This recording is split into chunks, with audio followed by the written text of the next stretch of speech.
And welcome to another edition of the Mojobreak Dugout Session, our postseason preview. Baseball playoffs are upon us, Doug, and look, we're both Giants fans, so maybe a little bit disappointed that our team is not in it. But even after a weird, abbreviated 60-game season, I'm really stoked for what's going to be an exciting week of baseball.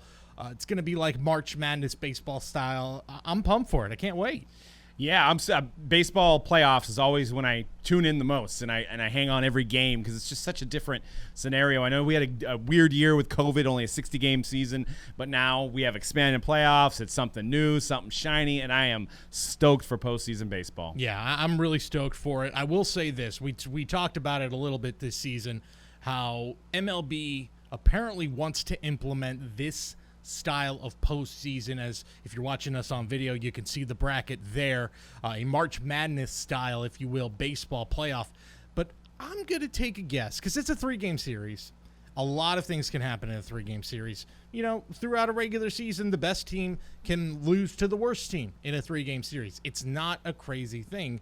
So there's almost certainly going to be an upset here. And I bet the moment that, let's say, a Los Angeles Dodgers or Chicago Cubs or the New York Yankees is kicked out in 2 games from a postseason series due to this new wildcard format, I think MLB might start to shy away from this format and say, you know what, 5 games was fine for that first series. That's fine. We could just do that. Yeah, I agree, and I think even more so this year because it was a 60-game season. So if you look at a 162-game season, you know, usually the team that had the first 60 games in the lead is not the team that ends up at the end of the season with the best record. So I think that is prime for some upsets this year, and I have a few in mind right off the bat. Yeah, I think pitching is more important than ever. I am a big believer that pitching in the postseason is what gets you rings. It's if you look at the past 10 championships, almost every single one, there was at least a great pitching performance or multiple great pitching performances that propelled them to a World Series title. That is what wins in October. So what we're going to do is we are going to break down each postseason series and, of course, give you the perspective from the hobby, for the card collector. Which guy from the series should you be keeping an eye on? Maybe there are already some guys you have in mind. Who maybe is that next player a la Juan Soto from 2019 who could make that leap and become that superstar player, go from a guy who's highly sought after to the most sought after guy. And then we'll wrap things up today by looking at the all rookie class of Major League Baseball players this season and which guys you should be keeping an eye on. But let's start in the postseason. We're going to start in the American League, and you've got the top seeded Tampa Bay Rays taking on the surprisingly good Toronto Blue Jays. The Blue Jays, who have had the lineage of baseball history over the last 25 years on their team. Vlad Guerrero Jr., Cavan Biggio, Bo Bichette, all these guys now healthy, ready to roll in the postseason, about a year or two ahead of schedule, versus the Tampa Bay Rays, just steady as she goes in Tampa Bay. I think the guy to point out for them is that pitching staff, and specifically the guy that, if you're watching us, you see pictured is the pitcher, Tyler Glasnow. In his last 7 starts, 5-0, 64 strikeouts compared to just 12 walks, an ERA of 3. He pitched like an ace last year. He's looking like an ace right now. He is coming into form at the right time. For Tampa Bay, a guy who's coming into form right now at the right time, Vlad Guerrero Jr. In his last 15 games, .315 batting average and a .593 slugging percentage and 3 home runs over those last 15 outings. Yep, this is my upset right here. Wow. I as much as I love Tyler Glasnow, who his cards you can find him as a Pirate prospect, I'm a big fan of the Blue Jays, and I just think that the star power and the power is going to beat the pitching here. So that's going to be my upset. I think it's going to go 3, but I think the Buffalo Blue Jays are moving on. Yeah, there's so much young power on this team, and especially, I'm sure, for not only collectors, but Major League Baseball would love to see these guys on display for as long as possible. No disrespect to the Tampa Bay Rays, the only team with 40 wins in the American League. They are about as balanced a team as there is in baseball, but the fact is you want to see Vlad Guerrero Jr. Bo Bichette. You want to see those guys on the main stage.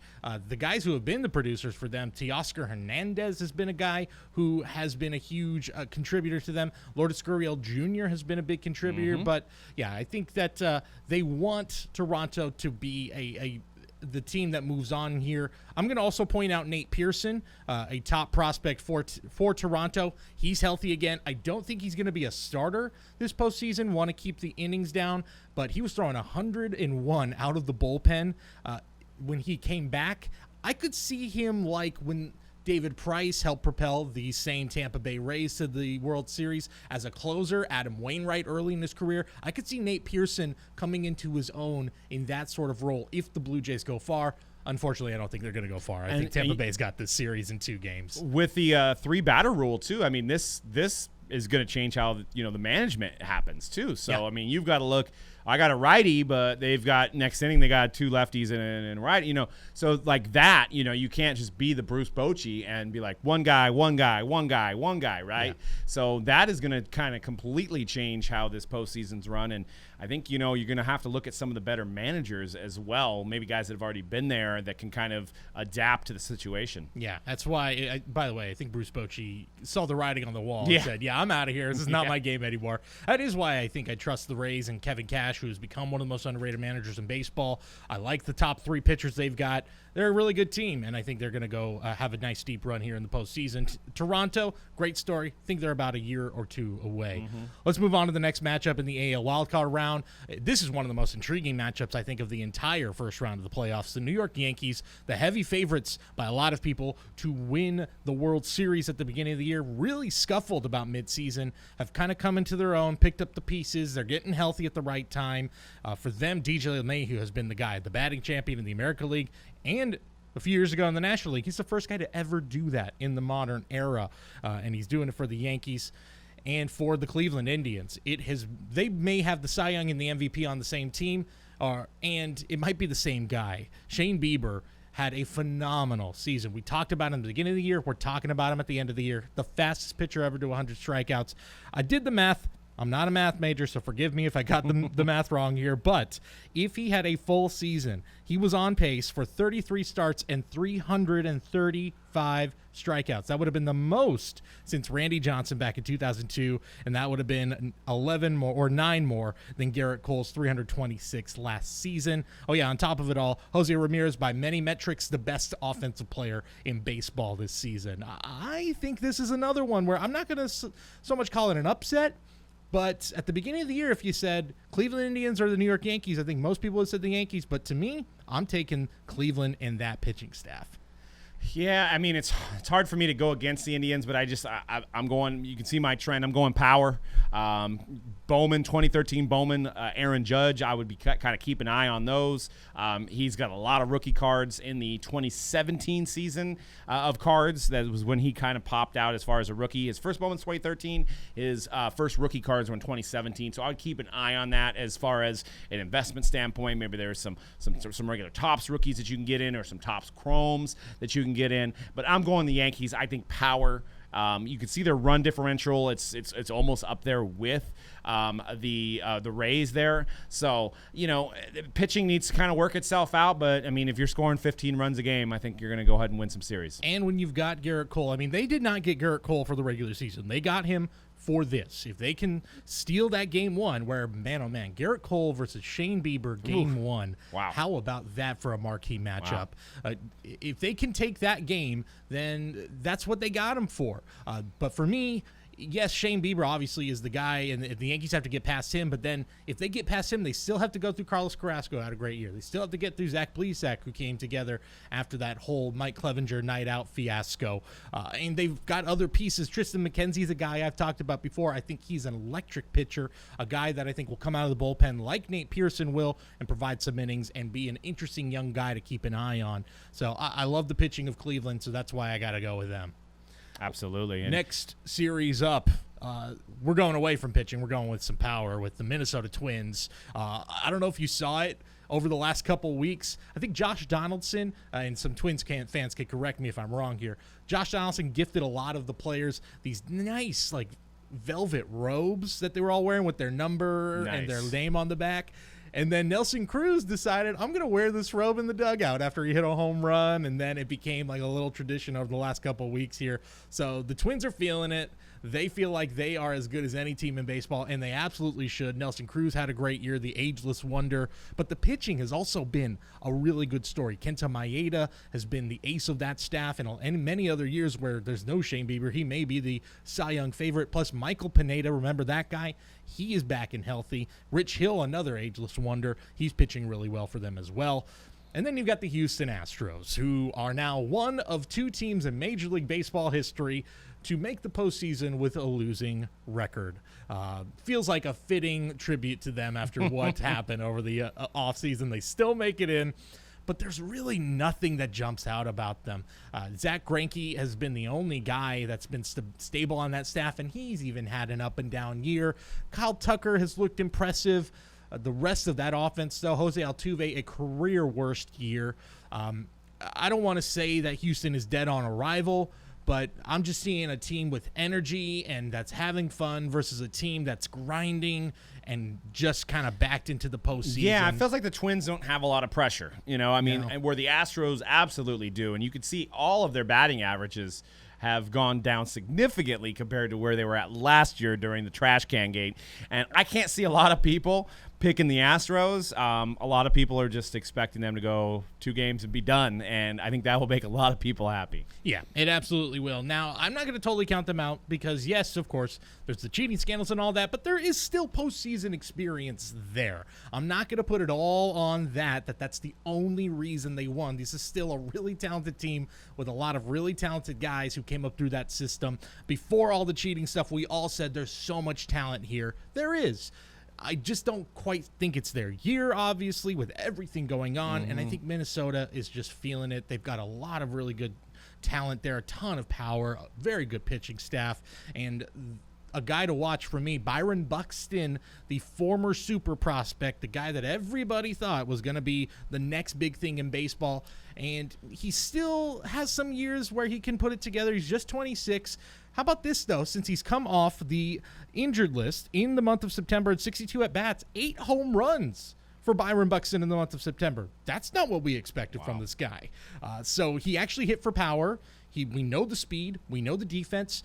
This is the type of guy that you put him at the top of that lineup, and you know what the other guys can do. Man, sky's the limit, I think, for Minnesota. And ironically, it was Buxton and Correa that were part of. That's right.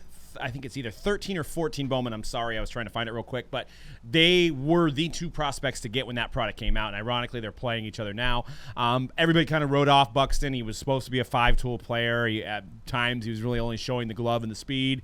Wasn't really hitting for average. Wasn't hitting for any power at all. He started to turn it around. I mean, he's had a lot of chances. I'm surprised the Twins stuck with him for so long. I mean, he was their number 1 prospect.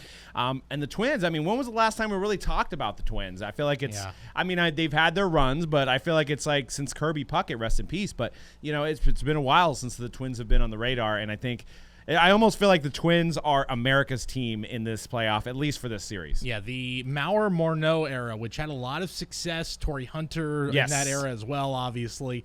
A lot of success, but they always ran into the Yankees and could never beat them. I think going into Saturday, they were still set to play the Yankees, and they were probably like, oh, God, not again. And did they lose to the Braves in the World Series, I believe, yes, 1 year?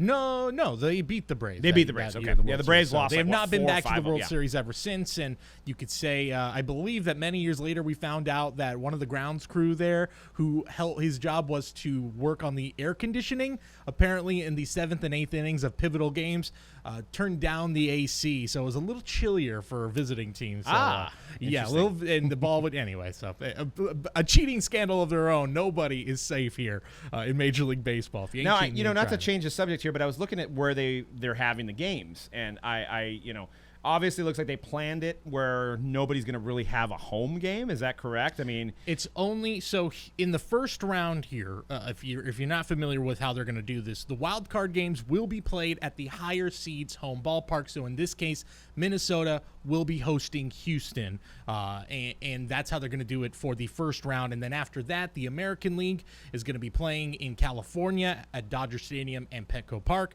In the National League, will be playing in Texas. They'll be playing at the new Globe Life Field and Minute Maid Park, with the World Series being a Globe Life Field. So, yeah, once we get to the division and the championship, it doesn't rounds, look like there's any no chance that anybody has a home game there, which is right.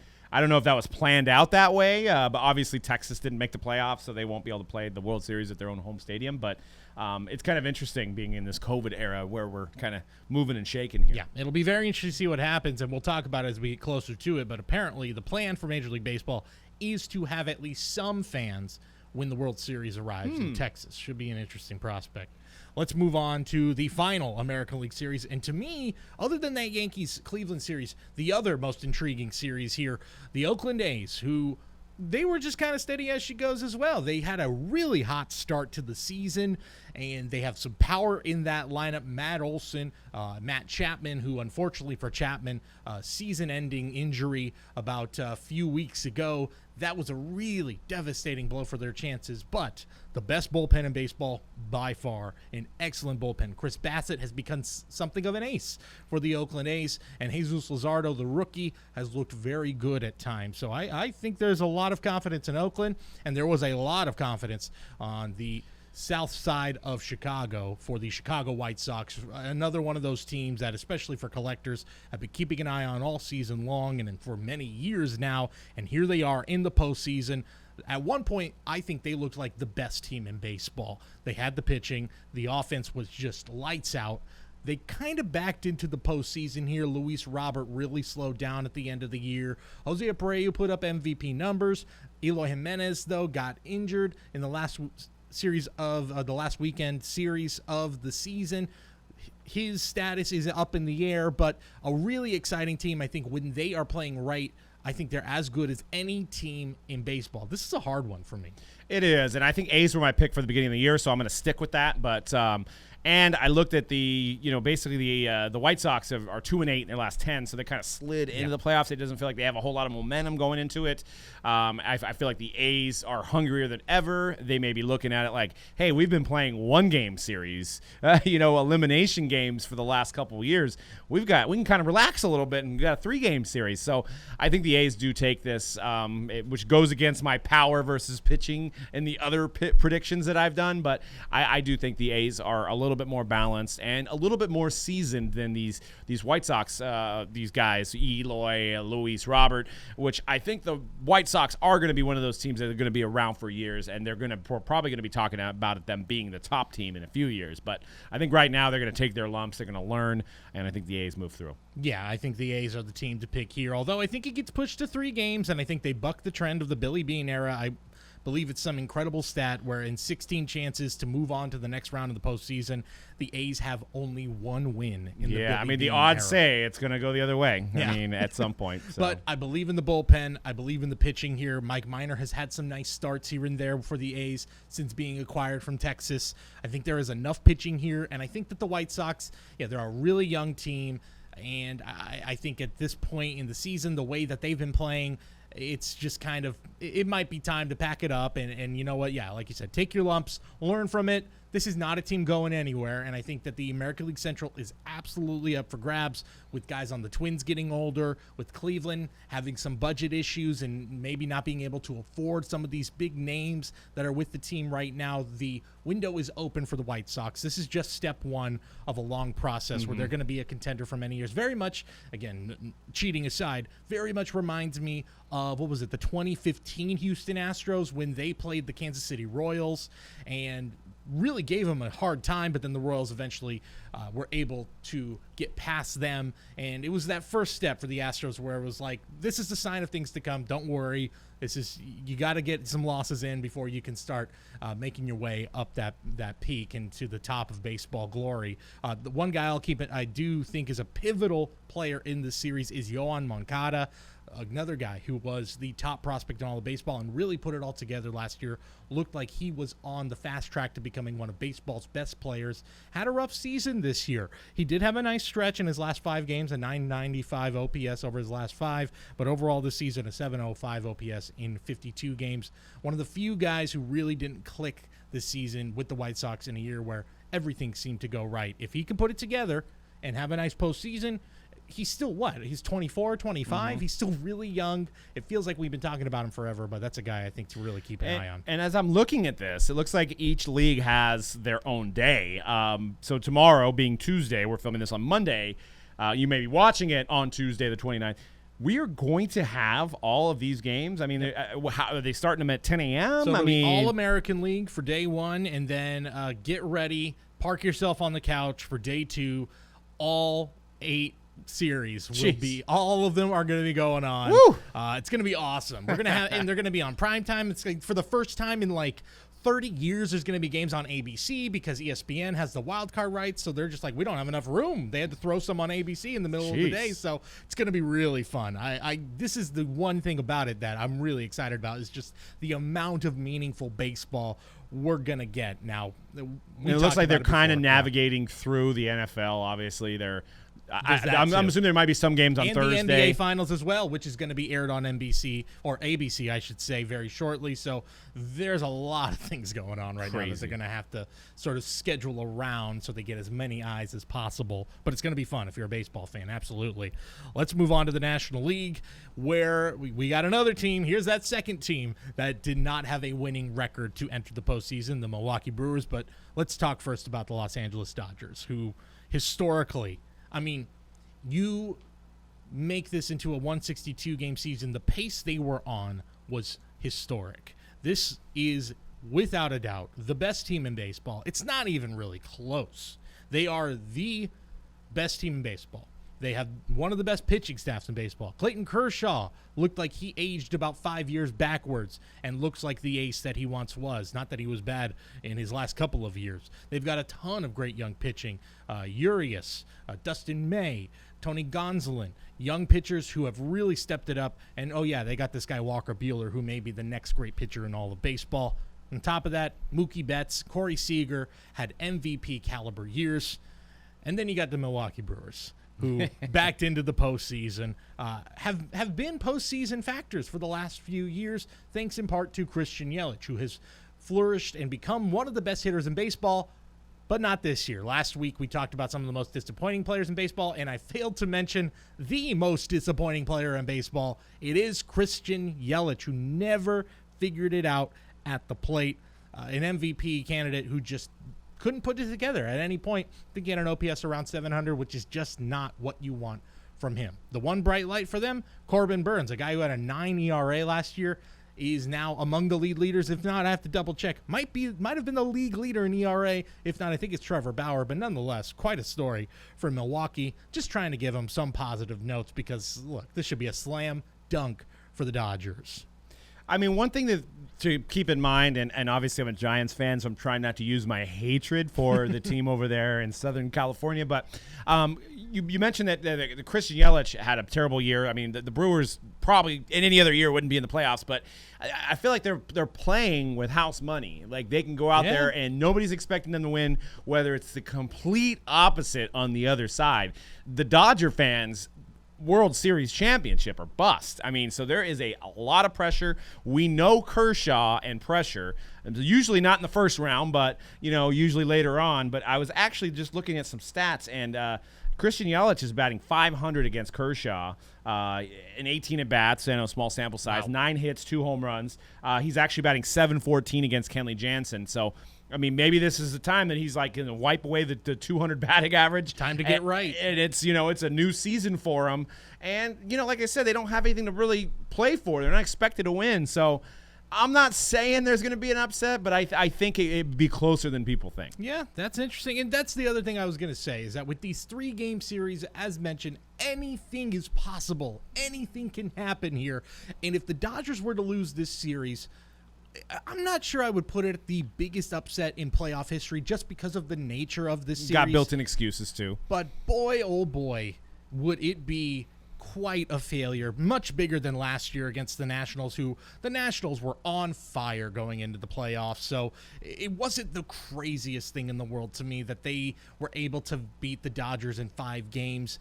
I always will take the hot hand, but Well, and right now the hot hand is the Dodgers. Especially if they lose this week, that LA's got the Lakers still playing, so it's going to be like, got the Lakers true. still. If there's any time for this to happen, I guess, where you can kind of just fade away and no one even thinks about it, it would be when the NBA Finals are suddenly in October.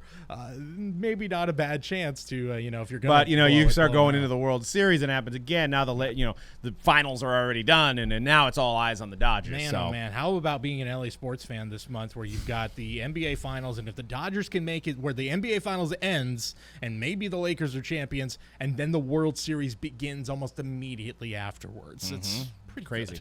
Pretty good. Yeah, I think this is the Dodgers. It should be the Dodgers in slam dunk. Will Smith is a guy I think to keep an eye on. Not that Will Smith, not the actor, and not the one on the Braves. There's three Will Smiths that we or have the former Giant. Yeah, exactly.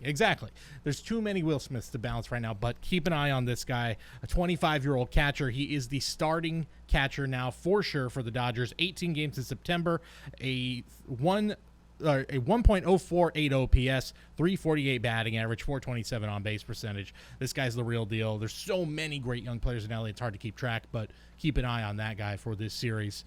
Our next series in the National League, the San Diego Padres are back in the playoffs. One of the most exciting teams in Major League Baseball. So much great young talent. Fernando Tatis, maybe the most exciting young player in baseball. Manny Machado had a great month and a half to end the season. He's probably your MVP at this point. He took it away from Fernando Tatis. But, boy, baseball's a funny game, isn't it? Because I was saying, man, this Cardinal team just kind of flew under the radar. And obviously the COVID stuff happened where they missed so much time. They played 2 games less than anybody else in baseball because of this. And I thought, you know what this team reminds me of? The 2006 Cardinals. Who did the 2006 Cardinals play in the first round of the playoffs? Why, the San Diego Padres, who were the heavily favored San Diego Padres back in 2006. Oh, no, if you're San Diego. No, don't let history repeat itself. I don't think it will, but I'm never, ever going to discount the Cardinals. And Adam Wainwright suddenly is pitching like an ace at 39 years old. I think he may have turned 40 this year.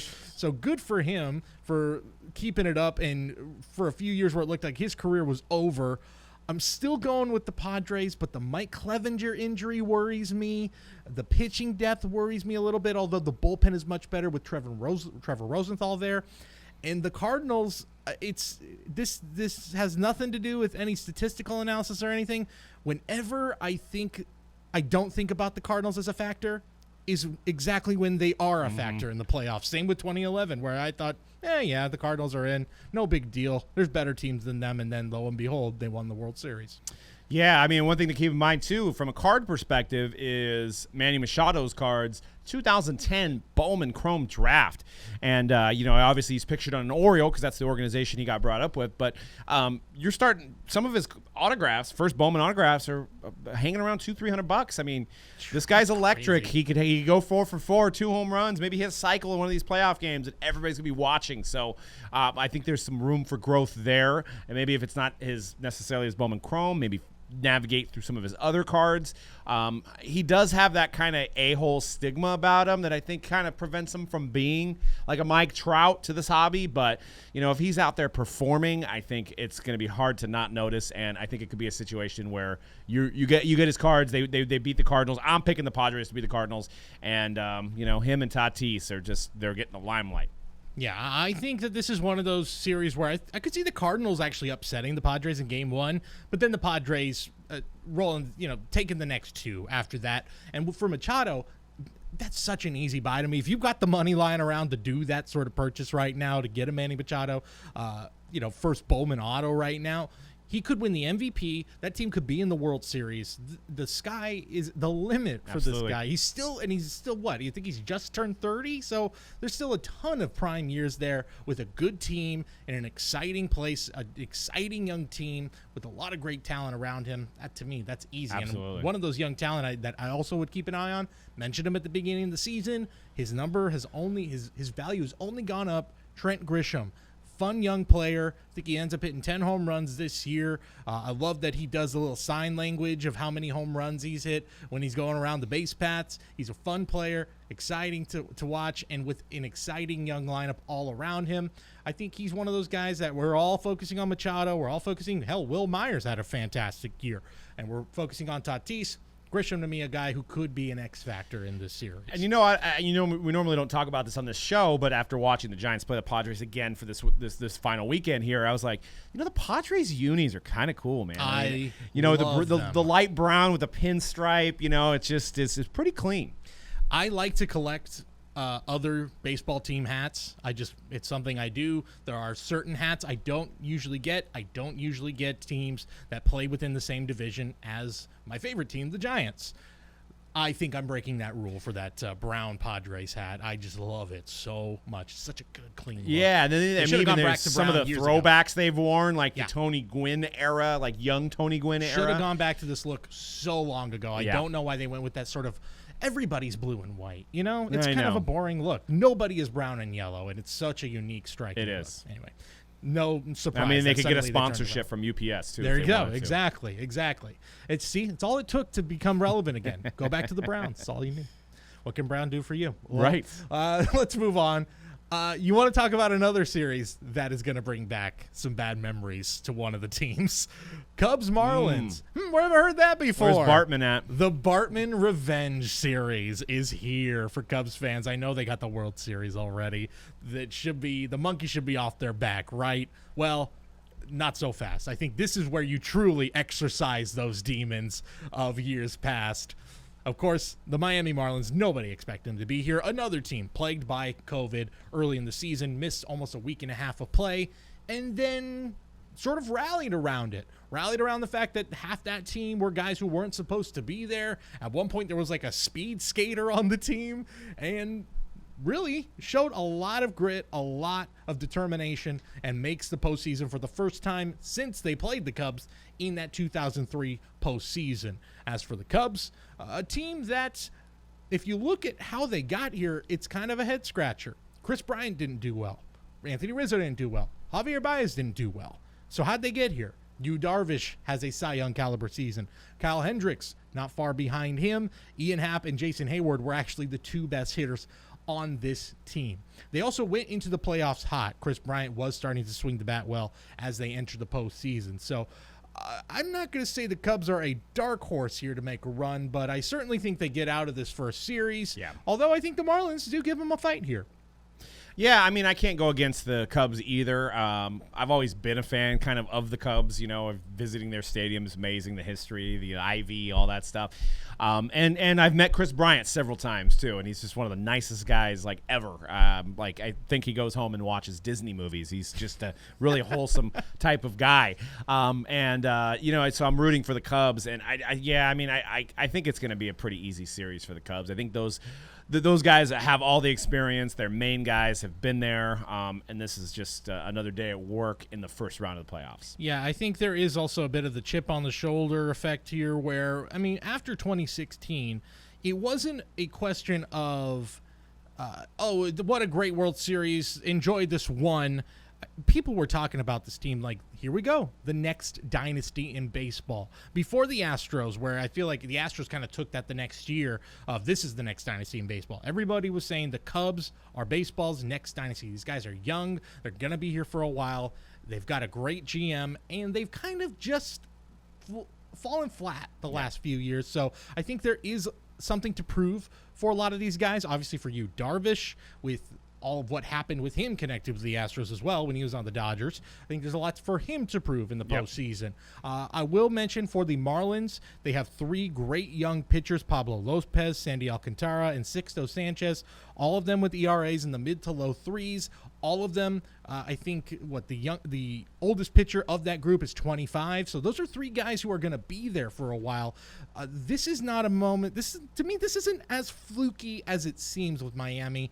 This might be the beginning of something here, especially when you've got three guys all in their mid-20s who are here. They've arrived. They look good. They look impressive. Sixto Sanchez is a guy I really have been impressed by. It'll be interesting to see. I think that's the one game I could see Miami stealing here is the game he pitches.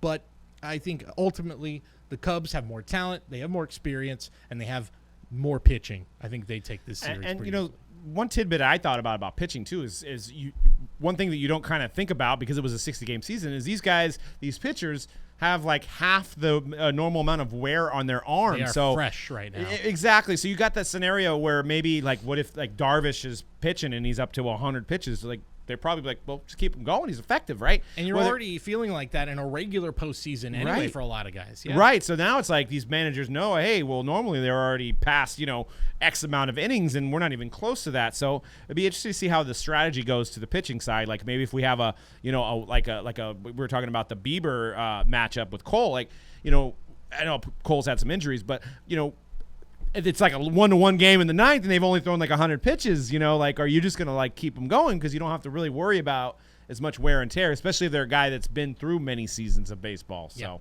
yeah, absolutely. Well, Doug, my picks have mostly been chalk right now. They've been pretty much who you expect. Maybe Cleveland was going out on a bit of a limb, but even that feels like a safe choice among upsets.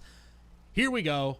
Upset alert. I love the Cincinnati Reds in this series against the Atlanta Braves. I know the Braves are the number 2 seed in the National League. They're a quiet number 2. I don't know what it is. Very quiet number 2. I think part of it is because it's all guys you expected to do well. Oh, Freddie Freeman's having an MVP year. He might be the MVP. Ronald Acuna figured it out, and he's having an MVP caliber year. Ozzie Albies looks good. Oh, okay. It's the same old for the Braves. They're doing exactly what they're supposed to be doing. Kind of like, I don't know, all those years they went to the playoffs for 20, 25 straight years where you didn't think about them because you just knew once they got to the playoffs, it all would fall apart.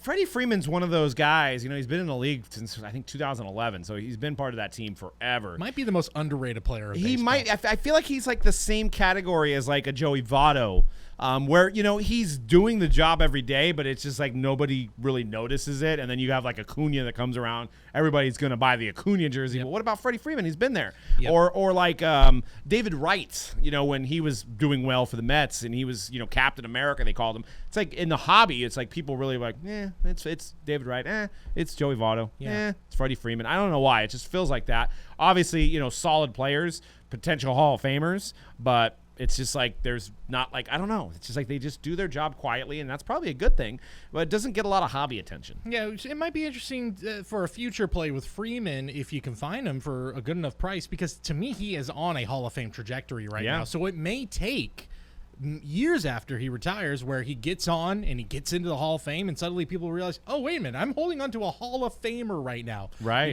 That could be what finally pushes him, the ultimate long play for a guy like Freeman. But they have the best offense in baseball, I think, bar none. It's a really good lineup.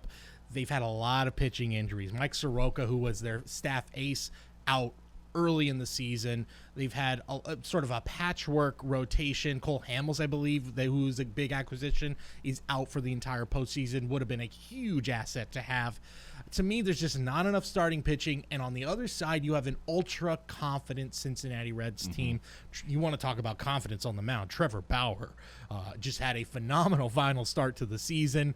He's got the swagger. He's got it all on the mound. And he's also got the most to earn this postseason. He's already going to get a big contract. But imagine if he has a huge postseason run, he is going to get all the money this offseason as a free agent.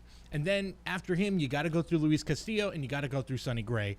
That is not a 1-2-3 I would want to face. And to me, it's the reason why I like the Reds in this series. Yeah, I mean, I can't discount that. I mean, for the hobby, my hobby, I'd like to see the Braves because of Ronald Acuna and all their young stars. But I do like the Reds. But I think at the end of the day, I think the Braves win. Yeah, it's I definitely see that one going 3. And I think, too, it's the lineup for the Reds has finally caught up to the pitching. That's been the big issue all year. Guys like Nick Castellanos, who was a big offseason acquisition, these guys finally starting to put it all together. The two guys I think to watch are Braves. The other guys on the Braves, not Freeman, not Acuna, but Ozzie Albies and Dansby Swanson. Two guys who Albies may be more of an under-the-radar guy for years in the hobby, but Swanson for sure, a number 1 pick. has been really up and down throughout his career, more ups than downs this season, but could be a guy that finally, if he can be the one to get that big hit, if maybe Freeman or Acuna or even Albies can't come through, that would be a big plus for this Braves team, not only for the series, but for the future here.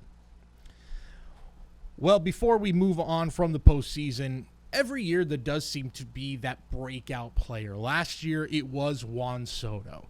And what made that, I think, especially unique is how young Juan Soto was. By the way, Juan Soto ends the year as, I believe, the youngest batting champion of all time. Crazy. So if you want to, there's going to be a point where we're going to say, who's better, him or Mike Trout? And you think I'm crazy saying that. Give it about 2 or 3 years. I really believe that.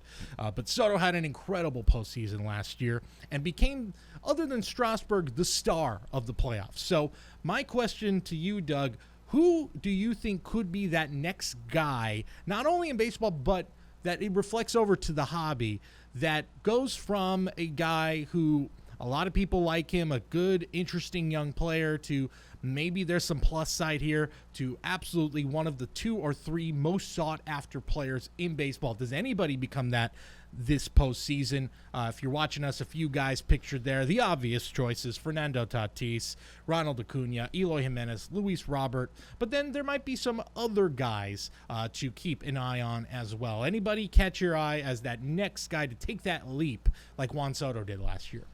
You know, and I know we picked the A's, but I mean, and it's just maybe the easy softball choice, but I think it's Luis Robert. I just think the likability of him it's up there. I mean, that smile, what he could do on the field, his violent swing, and if they do somehow beat the A's and they're playing on house money, I mean, Dan picked the White Sox to win the World Series, so it's not out of the realm for that to happen. No. And I think that would cement his bid into baseball elite. Yeah, that would definitely do it. I still think Luis Robert, especially what we saw of him this year, the raw talent is there. This guy is going to be very, very probably good. Going to need a few more years. Exactly. But. I think that if anybody on the White Sox, I think Eloy Jimenez might be the guy, 23 years old, where he could make that leap into superstardom, especially playing in Chicago. I could see that happening, although the injury concerns me a little bit. And from a card perspective, his first one is on the Cubs, which is really a tough thing. Yeah. Because, you've got your crosstown rivals. So, I mean, especially if you're a White Sox fan trying to buy the card, you're like, do I really want a card of my guy on the Cubs who I despise?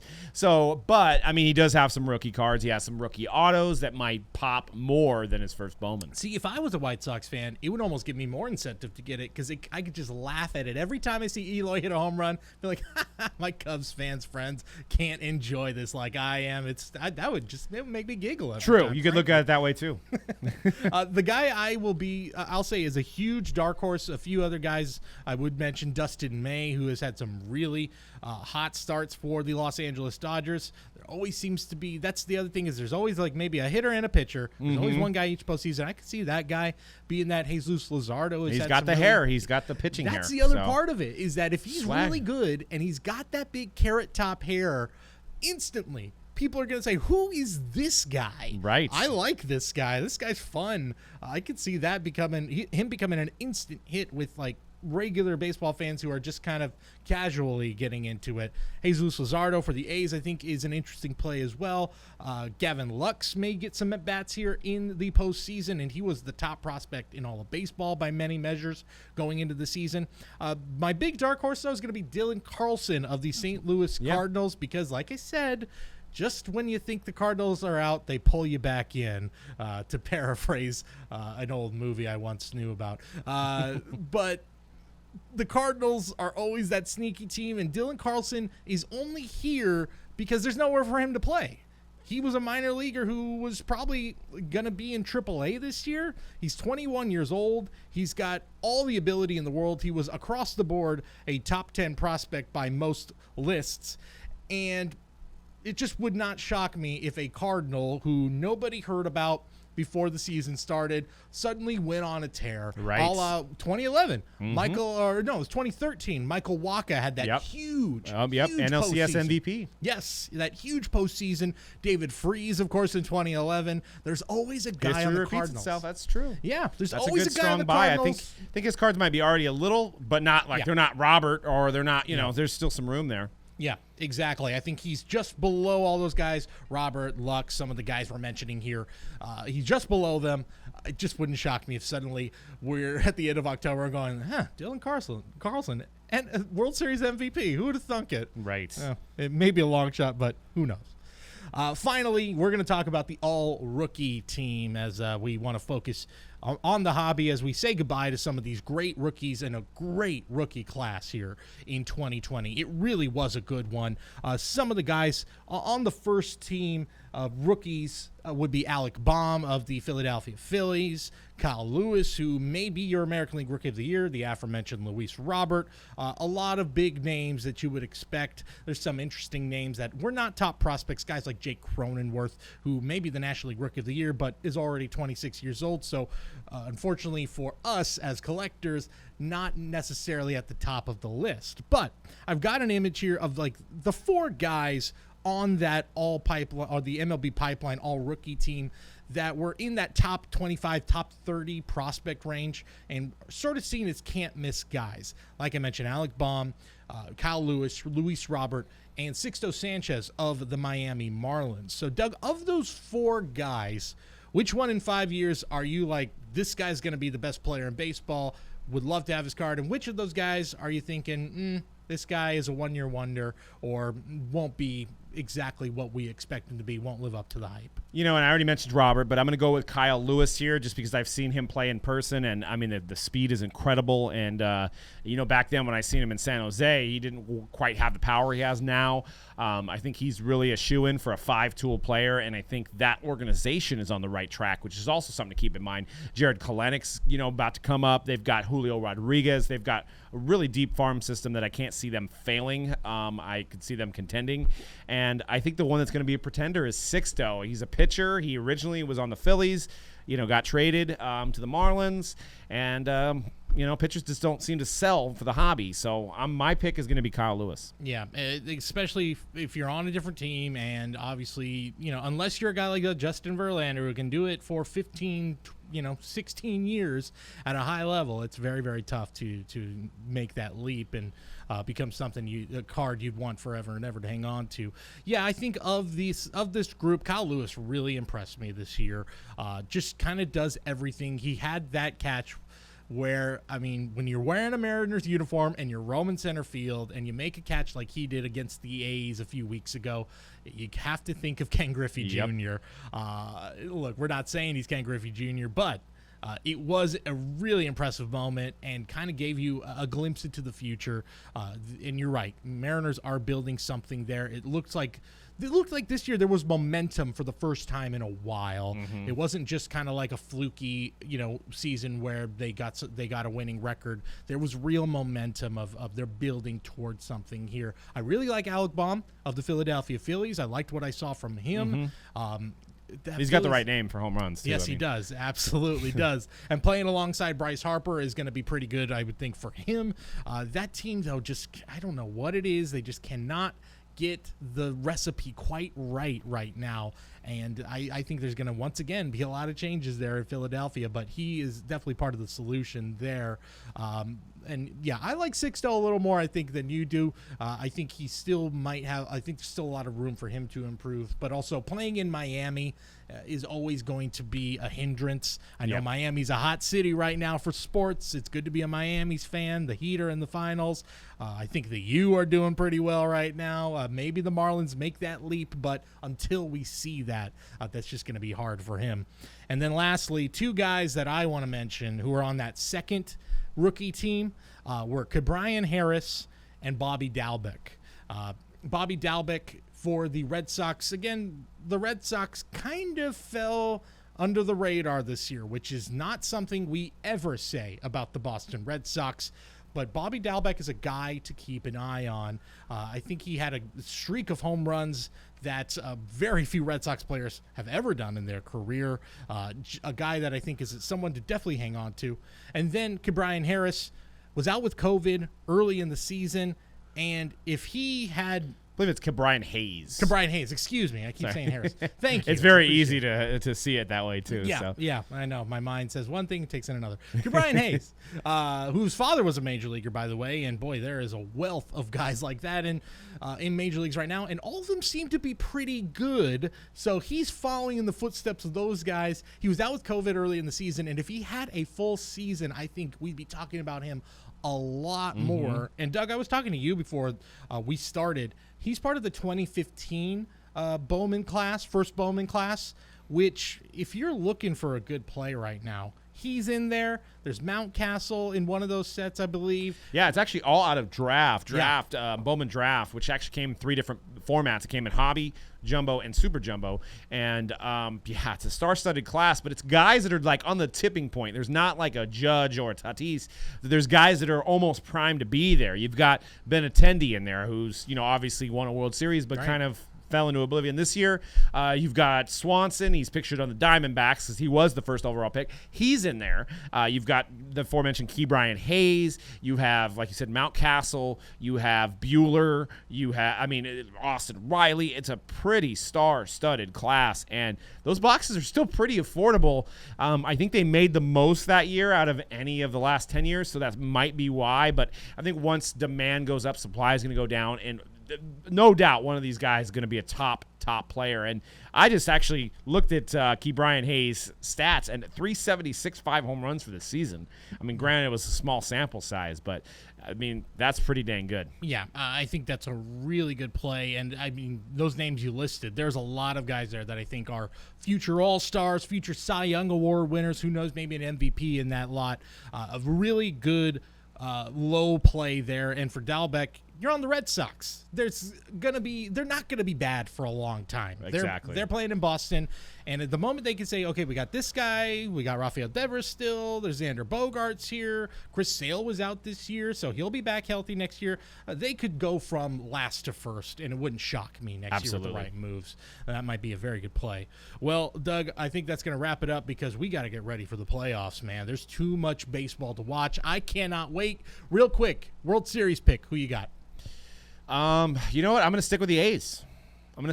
As much as I want the White Sox to it's kind of a win-win for me because I love watching the White Sox too, and I love the players on the White Sox, but I am changing my Giants hat to an A's hat, and I'm representing the A's. I am going to go Cleveland makes it into the World Series for the American League, but falls to the Los Angeles Dodgers, as much as it pains me to say that. LA's just too good this year. Dodgers over Cleveland. I think it's going to be, like I said, you're going to have that relive that Kirk Gibson moment with Dennis Eckersley, but I think they're going to get the revenge. Boy, that'd be something. That would be something, and would be that's the something's got to give series. Cleveland versus LA, one of them's got to win. Can't have a tie. Right. Well, we'll see. Maybe. It's been a weird year, so maybe that'll happen too. Until next week, we'll talk more postseason next week and some of the implications for card collectors of the performances we saw. Until then, make sure to subscribe to us here on Mojobreak Media. If you're watching us on YouTube, Mojobreak Card Shop as well, and of course our main feed on Mojobreak and Mojobreak.com. For Doug, I'm Cody. We will talk to you next week on the Mojobreak Dugout Session.